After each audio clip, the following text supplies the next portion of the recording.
Absheni ma Africa, asante kwa kutanzama King Seso. Ladies and gentlemen, I think congratulations are in order to the ANC for their performance in the latest by-elections that happened this past Wednesday, because they performed exceptionally well.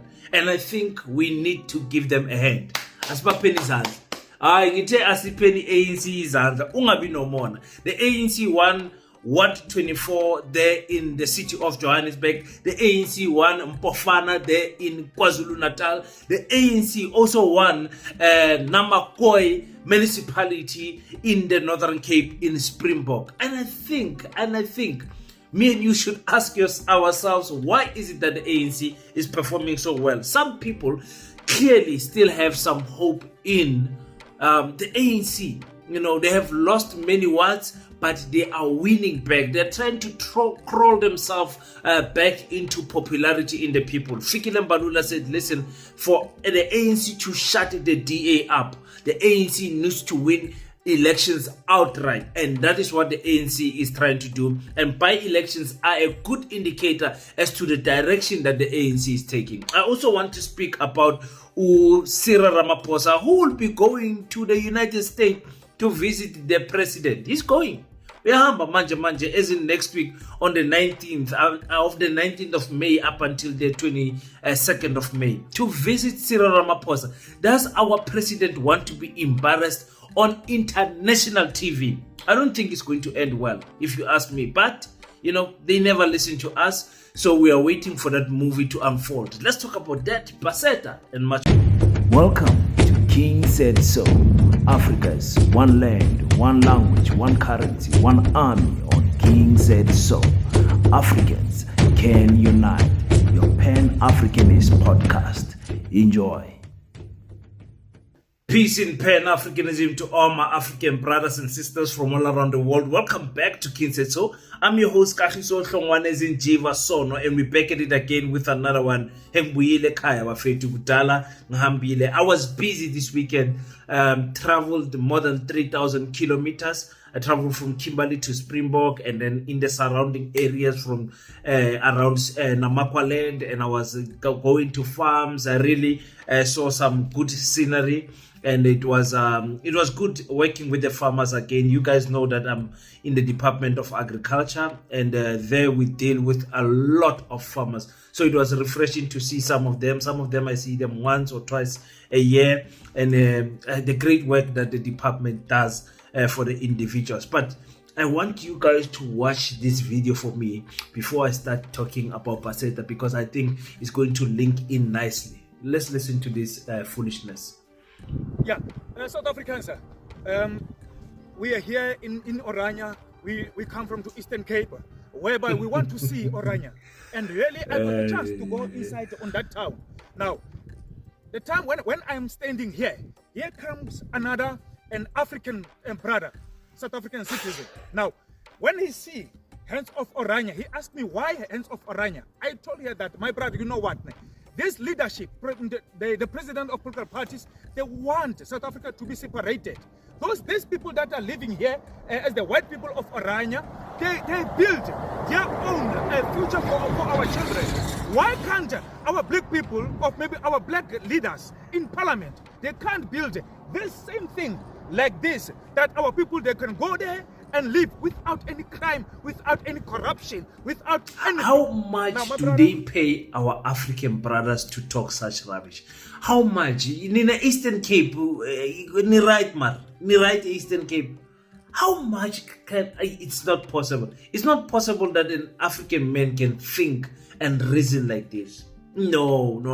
I know, I say no. But anyways, if ever you guys get a chance to see this confused brother of ours, tell them about PASETA. Tell them that we are trying to build our own schools that will teach African history, that will teach African science, African technology, African economics, and African agriculture.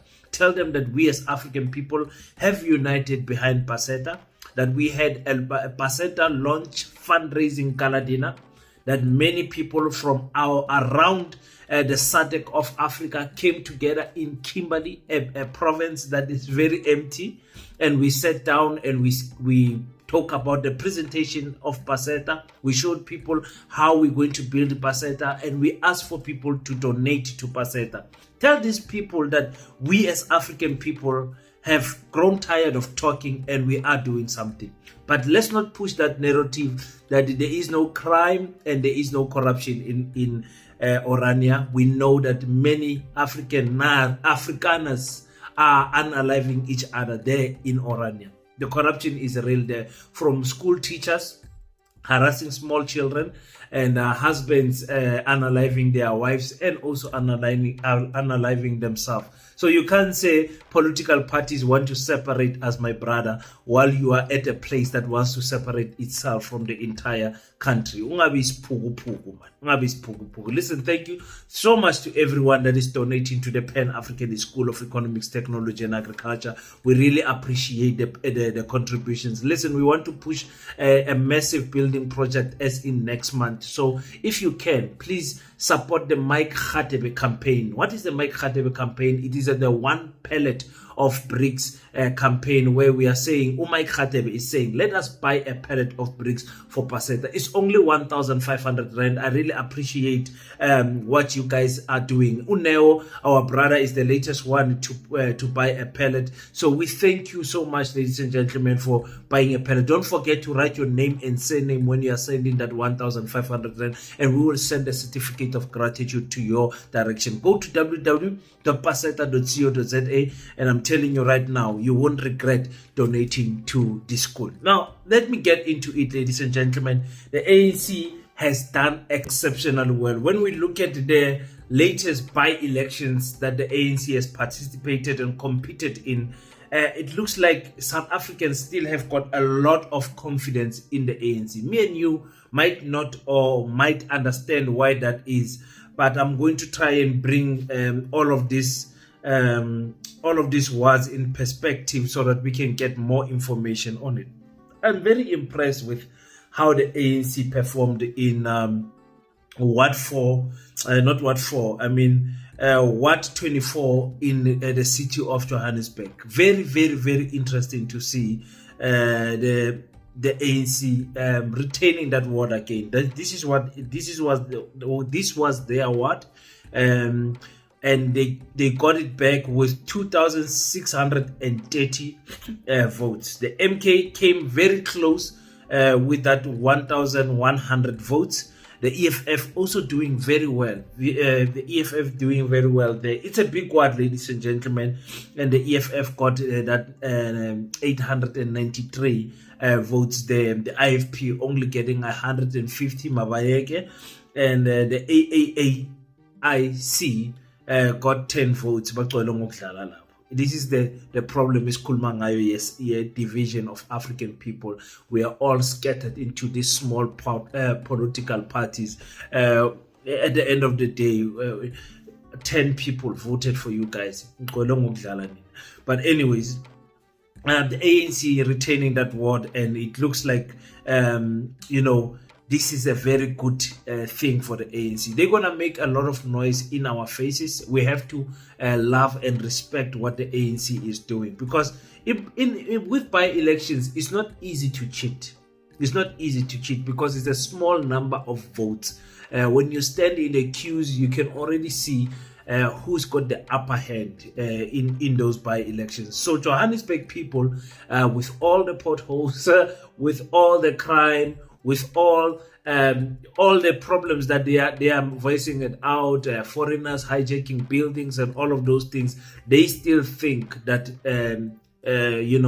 at Ward 24 that the ANC is still the correct party to do that. And that's not necessarily speaking about the entire ANC. Sometimes the people in the community, the people in that ward, in that specific ward, they have got confidence in that specific cadre of the ANC that is standing there. So that was one of the wards that was there. The second by-elections they won was that Ward 4 there in Mpofana in KwaZulu-Natal. The ANC did exceptional well again there with that 1,436. 1,436, ladies and gentlemen. The IFP edging the MK political party there with 712 votes, and the MK political party put in a good effort there with 635 votes there. It's a very good effort from the IFP and the ANC and the MK political party,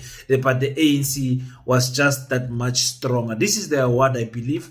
They're retaining that award again, so it's very good to see again the ANC proving to people who said the ANC EFA, the ANC whatever, the ANC is still there in the presence of the people. Like I said, it's not necessary to say that people believe in the ANC in the entirety, but the ANC, I think one thing that they are getting right in these by-elections is placing candidates that the communities have got confidence in, and that is a very good one. The last word I want to talk about is that one of Namakwa.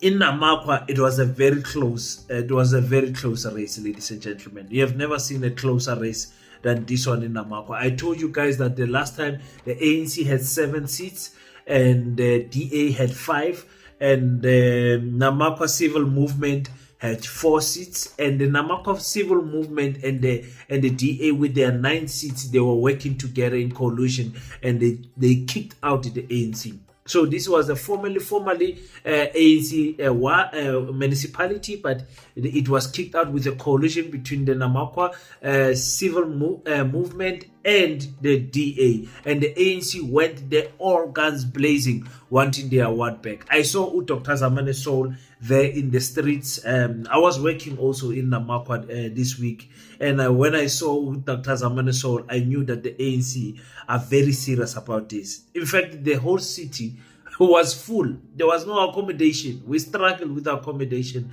I slept in this place and that place. We were looking for accommodation. We couldn't because the comrades were there. Even Gayton Mackenzie himself was there. But the ANC getting that 779, I think it was 49% or something like that of the votes, 779, and the Namakwa Civil Movement getting that 572 votes. This was a very good showing for them, and the DA getting that 437, which is also not too much of a bad showing. The PA surprising me there with the 296 votes. This was very good. The EFF getting 11 votes. Very poor performance from the EFF. But when you understand on the area where, excuse me guys, when you understand where the area this by-elections was, I think the EFF was testing the ground to say, do we have any visibility there, yes or no? And now they know that they've got only 11 people that they can count on. And then there is that 5 people that voted for the independent candidate. Those 5 votes from the independent candidate. The independent candidate looks like they managed to get their family members to vote for them. Only 5 people coming there. Waste of votes, ladies and gentlemen, from the African community. And Namakwa, I would say maybe it's about 90% the colored and the Khoi people that are staying there. And then you do have aspects of, let me say, for a lack of better term, black people that are staying there. So that's what is happening. The ANC won that back. Remember, the story of the ANC in the Northern Cape is that 49% they got on the last national elections. The province of Northern Cape got 49%, and they lost that Namakwa municipality, and now the ANC has reclaimed it into their hands. It's a good story for the ANC to tell. Many people will say, but who are these people who are voting for the ANC? Are they really happy about what is happening in the ANC? I think more than anything, people loved Klein Boy Mr. Simon. Many people loved Mr. Claimboy. That's what I heard in the crowd.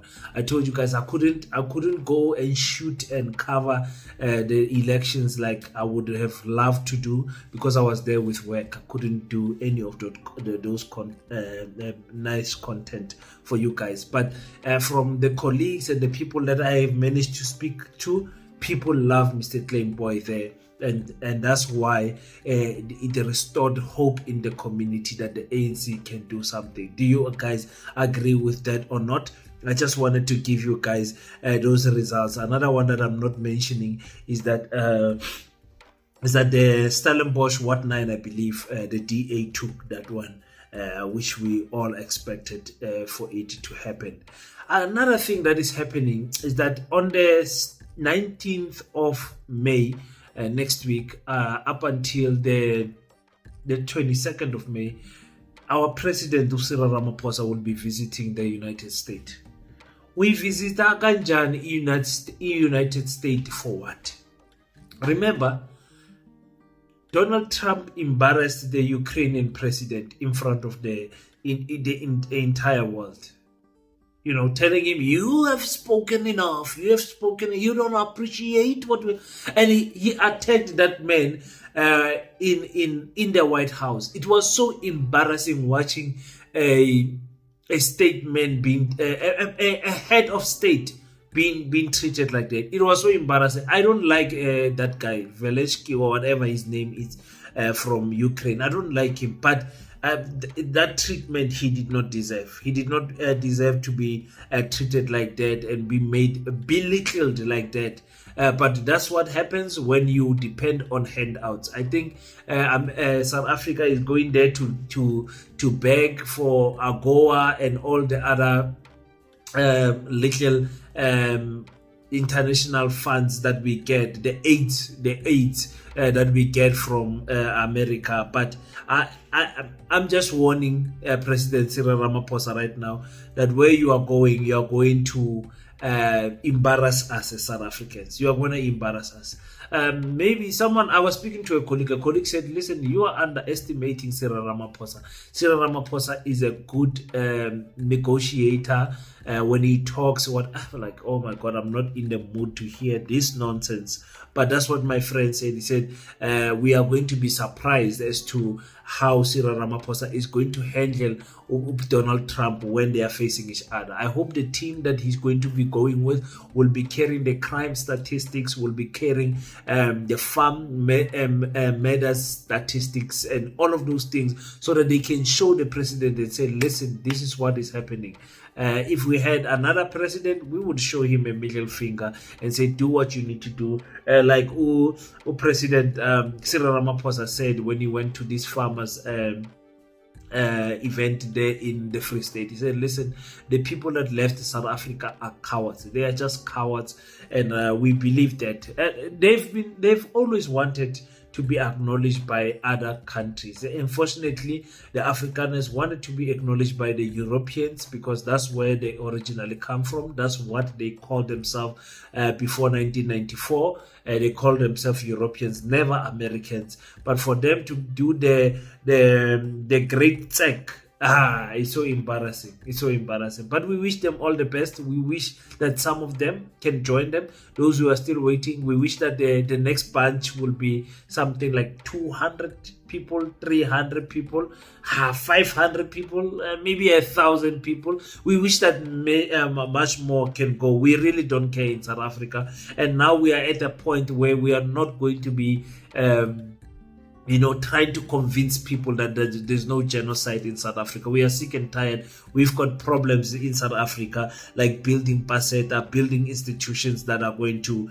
make Africa great again. Standing with our Captain Ibrahim Traore with the March of the 25. That's what we are trying to do. We are not in the mood to continuously be kissing in the feet of people who don't want to listen to us. We stand with Captain Ibrahim Traore, and we are saying this man is the example of how African presidents should carry themselves. With grace, as a soldier, I'm sure that man is a ruthless man. But they say better a warrior in a garden than a gardener in a war. So for us, Captain Ibrahim Traore is everything. Please join us there in Pitori. We'll be marching from Arcadia to Hatfield to the embassy of Burkina Faso, and we'll be standing there in solidarity of our Captain Ibrahim Traore. Thank you so much, guys, for tuning in. I just wanted to tell you that the ANC is doing well in by-elections. The numbers don't lie. The numbers don't lie. Tell me what you think on the comment section. Until we meet again, don't forget to pray. But after you pray, stand up, African child. Do your best so that God can do the rest. Peace in Pan-Africanism. I salute you.